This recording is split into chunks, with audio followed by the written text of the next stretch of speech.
The Celestials are the most powerful monsters in the monster world. Today we're going to explore the insane powers of the Celestials and their origins. Before we begin, make sure to smash that like button and subscribe button though. The Celestials were created as a result of the Big Bang in the monster world after the cosmic hush. From the Big Bang, the Celestials were all scattered across the monster world and didn't look anything like their regular selves, as they each took up a spiritual spot in constellations throughout the sky that they lived in actually for quite a while. This was before their proper creation though, and their lives as monsters and overseers over the monster world began. Up in the constellations, they resembled compact eggs, and those of you who are quite noticeable may indeed recognise these as being the eggs that you do find inside of the star charts in Dawn of Fire. These also represent the constellations too, where the Celestials once took up residence inside after the Big Bang. Now, I do want you to keep in mind that they are only in a spiritual kind of residence up there, just like to how the Colossals were. They were without a body. However, they don't seem to be able to recall this stage, so it is a bit different in that regard, and they did hang there for quite a while actually. However, from there, each Celestials were sprung to life from their egg-like states before the colossal spirits came into existence through unique events all throughout the monster world, and they had special elemental powers that were based off of their origins and the constellations that they once lived in. I think it's very important to consider how the Colossals did come after the Celestials, as that's quite an important lore point there. And I do want you to consider too that the constellations were really scattered all throughout the world. It was only until their origin stories that they actually did come into existence physically, just like how the Colossals only did when they in fact did become the landmasses, or rather the islands in the main game. Every single Celestial has unique grand powers which relate to their origin and their coming together story, and as well their elemental configuration, which in fact every single Celestial does share. All of these elemental links can be seen on screen now. For example, we have Plixie, who is linked towards the element of plasma, and all of the ones that you can see on screen. These connections are really important towards the powers that the Celestials do possess, as they do seem to have a huge amount of control over these elements inside of the monster world. Specifically though, I do think we need to go into the powers that each Celestial does possess and their origin stories, as there's tons to go over for each Celestial. Now, I do think it's important to mention that we do have the elemental powers, like I've been over, that are transfixed to every single Celestial. However, there are some unique powers that do come in, so let's go over those and the origins behind the Celestials. The creation of the living ocean is the first thing that we need to talk about, as that is associated to Hornacle's origins. The living ocean was created by a wave of harmony that swelled and crashed against the emptiness of space after the primordial cosmic hush. Arising from the living ocean, Hornacle was then born. This wave of harmony that came across all of the monster world and unleashed the living ocean likely is the name of the waveforms that were set off as a result of the Big Bang, I will put it down so. And I would also like to mention too what the living ocean actually is. The living ocean is a landmark inside of the monster world. You see it outside of the living core, which you can see in Dawn of Fire, and also in the main game. In some ways, it is what Firehaven is currently inside of. And actually, that ties into Furnoss's origins, as Furnoss was born from a prehistoric eruption that happened after the Big Bang from the living core, which is what we were just on about, and it is responsible for Furnoss coming into being. In the events where the prehistoric eruption did occur, Furnoss was blown away up into the sky and was born. After being born, Furnoss began casting light down onto the monster world after it came into fruition, and I do think this highlights the importance, as we went over last time, of the positioning of Starhenge when the Colossals did create Starhenge initially for the Celestials, as otherwise Furnoss wouldn't be able to put its grand light down onto the world and we wouldn't be getting any light in the monster world and be able to see anything. So thank you Furnoss immensely and the Colossals for sorting that one out. The living core, as we've been over, is the thing that we see inside of Dawn of Fire. It's something that we will have to go and discuss, I think, in a future entry. However, the eruption was likely caused by the other events that were happening inside of the monster world. Furnoss's power is really immense, as you guys can see, and I feel like this really does show the immense power that the Celestials do have over the world itself. And it doesn't even end there either, guys, because its flames give off musical inspiration to the other monsters too. But Glaishur's story is quite different, as it is tied to the cosmic hush, yet it is more so formed from the materials aspect rather than the formation of land masses. If we have a look at Glaishur, it was in fact formed by ice crystals and gravity merging together after the events that did occur. I feel like this is a really important time too to go over how, in fact, all of these origin stories do link to the actual elements themselves that the Celestials are tied to.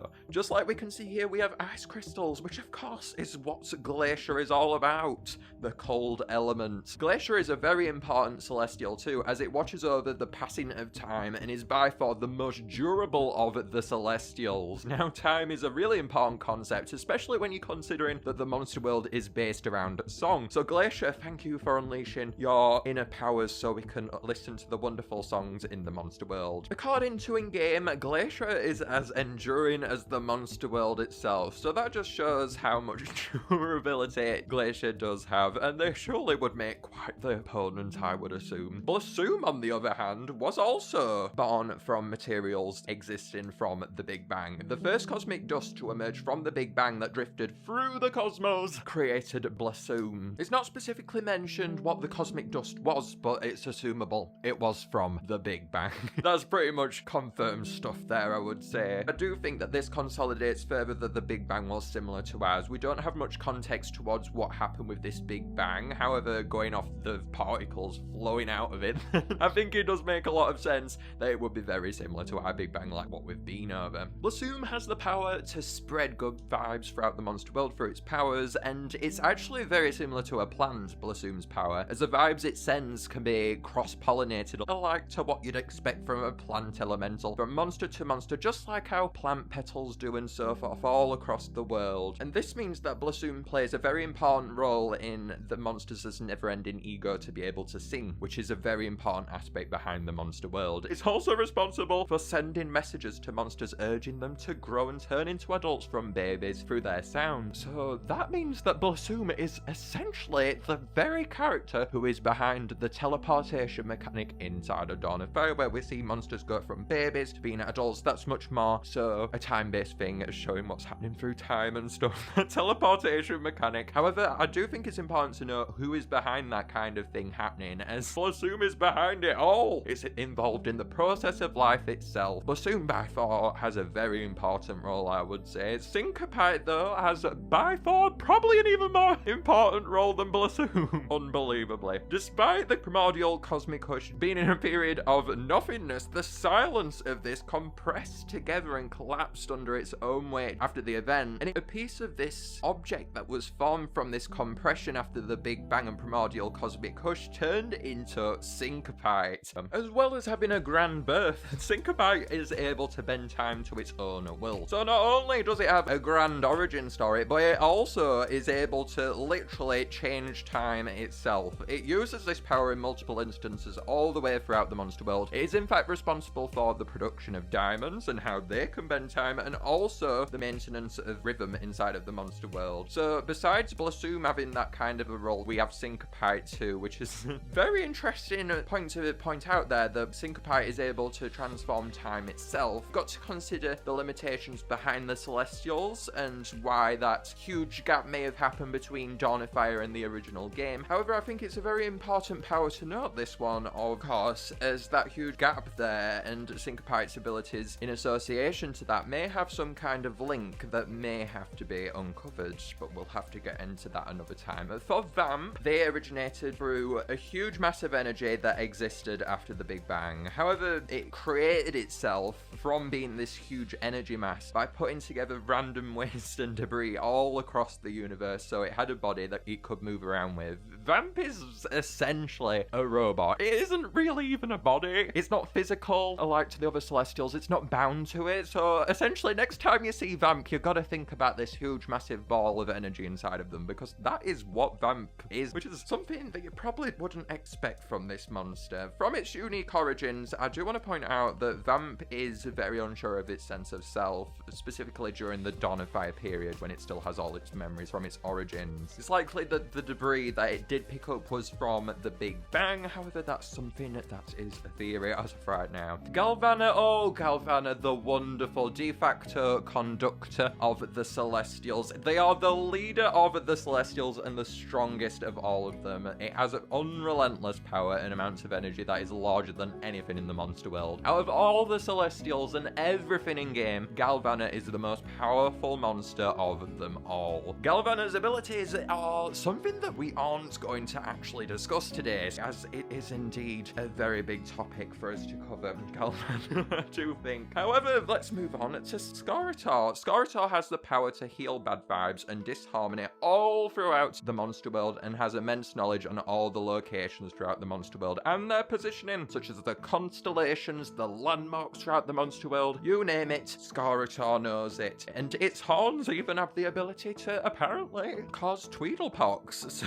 that's another ability that Scaratar has. Lots of abilities for Scaratar. We don't know about their origins, just like to how we don't know Galvana's. However, we may have a theory for that we may come onto in a second. For Ludwig, we have them being born from the shadows inside of the universe. And then for Tot, we have a special power, a very special power that it has. Not only is it able to echo the heartbeat of earth elementals, but it's also, quite notably, able to shield itself from the cacophony of the cosmos. I would urge you to go and watch my Colossal's Law series for what on earth that could mean. Plixie, on the other hand, emerged from the cosmic primordial hush through unknown means. And then last but not least, we have Atmos, who has nothing special that we know about.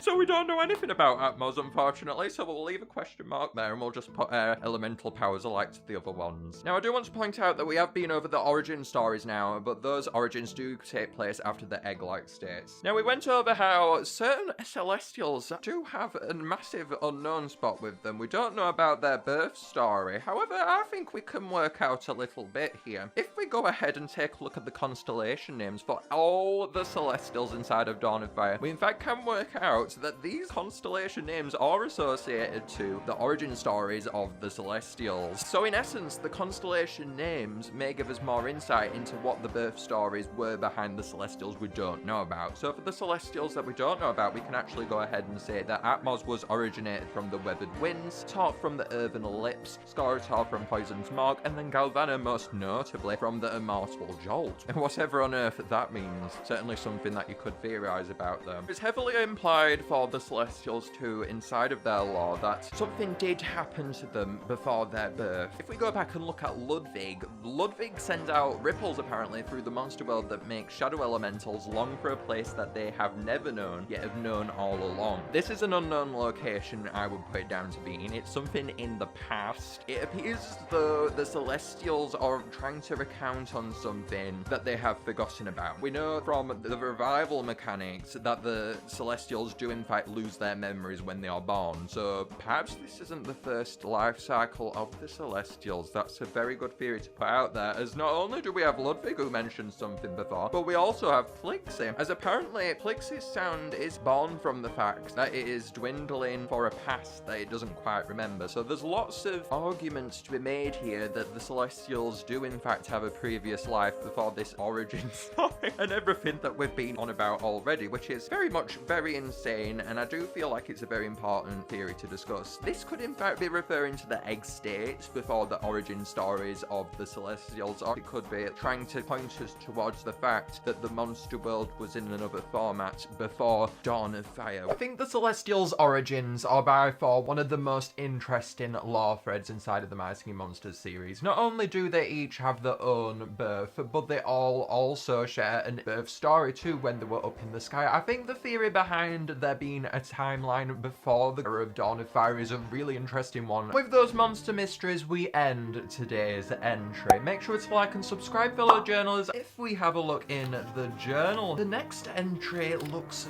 very intriguing indeed.